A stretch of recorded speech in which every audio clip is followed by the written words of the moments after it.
When I learned that I had pancreatic cancer at 19 weeks pregnant, I didn't really have much hope of what I could do. And by 21 weeks pregnant, it was decided that I was going to have the Whipple surgery to hopefully save my life and my child's life. 10 years ago, I was found with a gastrointestinal stromal tumor. It occurred in my intestinal tract. They took out a tangerine-sized tumor and 4 inches of my small intestine, sewed me back up, and I learned that I was going to be a person with cancer now, changing my life. I briefly had a sarcoma, and it was soft tissue. It was in the back of my right thigh. They did the initial surgery, and then a few weeks later, when it was healing, I had 30 rounds of radiation at UCI. I had diffuse large B-cell lymphoma, stage 4. I scheduled to go to the doctor, and life changed from that point forward. Found out it was a tumor and cancerous. I felt this kind of mass, and we thought it was tissue from maybe the accident, but it turned out had a chain of 6 nodules, and that's how they actually discovered that I had Hodgkin's lymphoma. So I did about 3 months of chemotherapy and about 3 weeks straight every day of radiation. When I was 5 years old, I was diagnosed with stage 4 neuroblastoma. I had to have surgery to remove the tumor, and then I had to have lots of chemotherapy for about 6 months, and then I had to do radiation, and after that I had a stem cell transplant. It's emotional, but I had a blood type of cancer. A blood doctor took interest in my case, so he asked if he could take a bone marrow sample, and they found out that I had a blood disease that will actually end up in acute leukemia. The challenge is that even though we hear that certain cancer types are falling in incidence, I think all of us can point to friends, family members who have succumbed to cancer, and the trend just continues. So unless we continue our focus on those individuals, the ones who are still in need, we're going to still see many, many lives lost to the disease.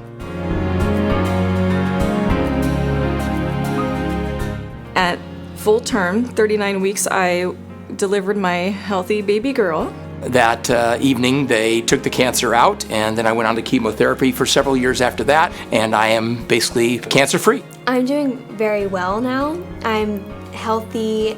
I can do sports and cheerleading, and I can go to school with my friends. My life after treatment is still so normal. When you develop a life-threatening illness, it forces you to do a lot of introspection. And for me, I learned to not sweat the small stuff. My daughter started kindergarten. I have a 2nd grader. I have a 7th grader. So overall, I'm just blessed and happy to be alive. In many ways, it was a gift. It was a gift in the sense that it makes you understand what's really important. You know, I think that Kure It is an organization that can certainly function in supporting cancer research, but if you look within Kure It, you're also going to find a wealth of experience in terms of cancer survivorship, people who have been through the disease or who have close family and friends who have been through it as well, and I think that they're an amazing resource to lean on if patients are facing tough times. Kure It's really made a lot of strides towards improving cancer therapies. They've really been integral in funding a lot of research, for instance, that's been done here at City of Hope. Without that sort of research, we wouldn't have the framework for the development of a lot of new drugs.